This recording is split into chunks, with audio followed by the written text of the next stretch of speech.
Bonjour et bienvenue dans Space. Ce mois-ci, nous parlons d'alimentation. Actuellement, quand vous êtes un astronaute et que vous partez dans l'espace, ce que vous mangez ressemble à ça. Des plats préparés à l'avance sur Terre qui sont ensuite acheminés par fusée. Ils sont très bons, mais que faire en cas de vols spatiaux de longue durée? On pourrait produire de la nourriture en orbite, mais aussi de l'air pour respirer. Est-ce réaliste? Examinons la question à Brême et à Barcelone.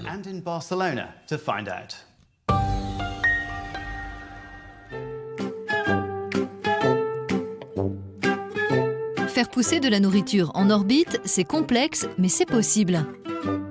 En 2003, des cosmonautes russes ont dégusté leur récolte expérimentale de petits pois et en août dernier, des astronautes américains ont pu goûter leur première laitue de l'espace.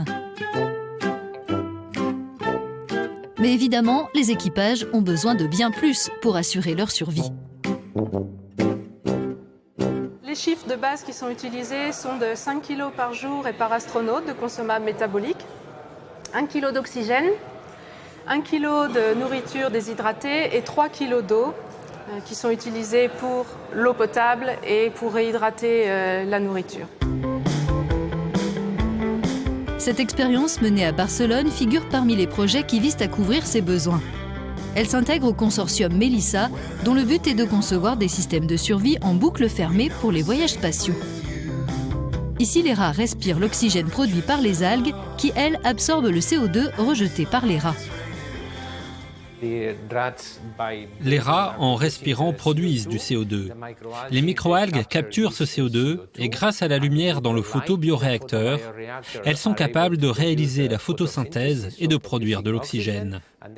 Ensuite, cet oxygène retourne dans le compartiment où se trouvent les animaux. Tout ceci se passe en circuit fermé, de manière continue.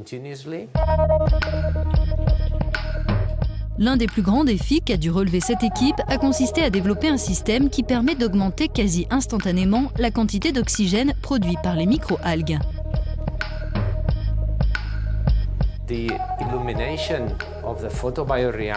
L'éclairage du photobioréacteur est plus ou moins intense, en fonction de la quantité d'oxygène dont les rats ont besoin.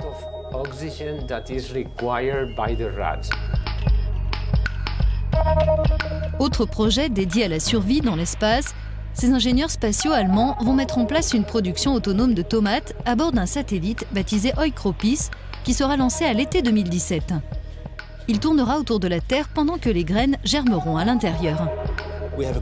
C'est une serre qui fait pousser des tomates contre les parois extérieures du satellite. Et quand on fait tourner le satellite, on atteint des niveaux de gravité différents contre les parois. C'est comme ça qu'on essaye de simuler la gravité sur la Lune et sur Mars. Dans le laboratoire d'à côté, les botanistes spatiaux se concentrent sur des variétés contenant beaucoup d'eau et de fruits par rapport à la masse de la plante.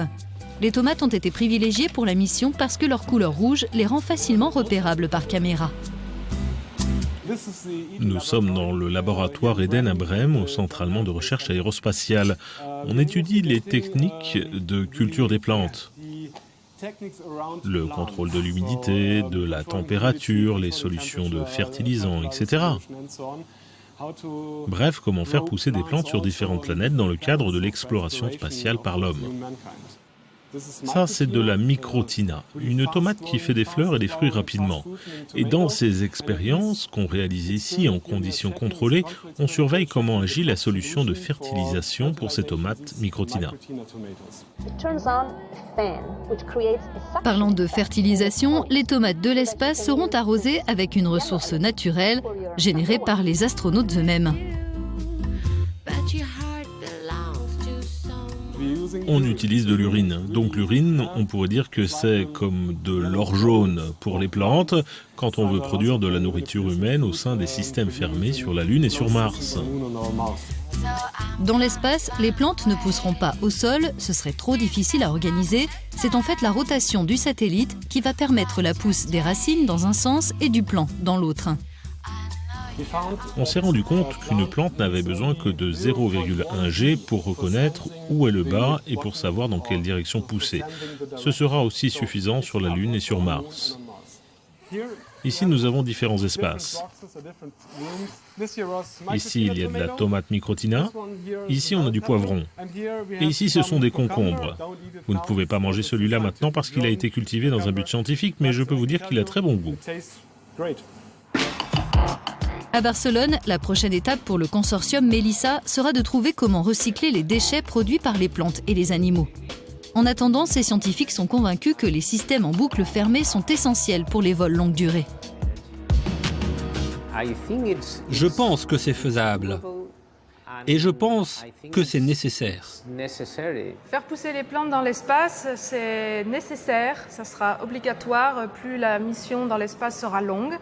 À partir du moment où on ne pourra pas emmener l'ensemble de la ration alimentaire des astronautes, il faut trouver une façon de pouvoir produire cette nourriture. Il se pourrait qu'un jour, la nourriture de l'espace représente jusqu'à la moitié de ce que mangent les astronautes et que les systèmes pour l'air et l'eau soient encore plus perfectionnés. Des dispositifs indispensables à la réussite d'un premier vol spatial de plusieurs années.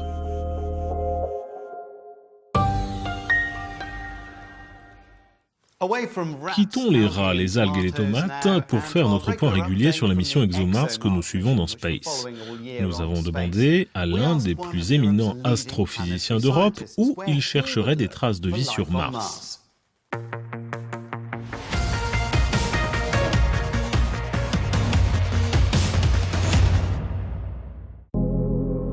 Bonjour, je suis Jean-Pierre Bibring et je suis responsable d'un des instruments qui analyseront les échantillons qui seront collectés par le rover de la mission ExoMars.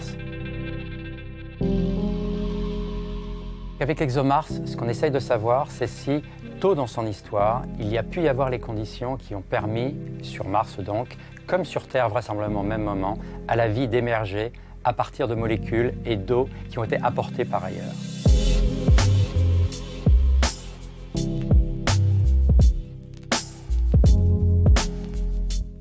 Sur Mars, il y a deux calottes polaires. Mars tourne un peu plus de 24 heures autour de cet axe-là. Il y a des grandes plaines au nord et des grands plateaux au sud qui sont des plateaux bourrés de cratères d'impact à plusieurs milliers de mètres d'altitude. Et entre les deux, il y a toute une zone de transition. Et c'est dans cette zone-là que l'on a accès à des terrains qui sont encore plus vieux que ces vieux plateaux-là, qui datent de plus de 4 milliards d'années. Et on est convaincu que si la vie a démarré sur Mars, c'est là qu'il faut aller la rechercher.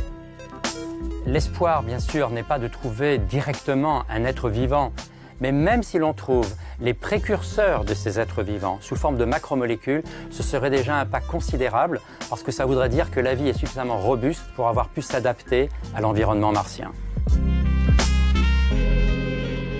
Et ce qui est merveilleux avec Mars, c'est que Mars a gardé la mémoire des moments où éventuellement cette émergence de la vie a pu se passer et c'est ça que nous allons chercher avec ExoMars.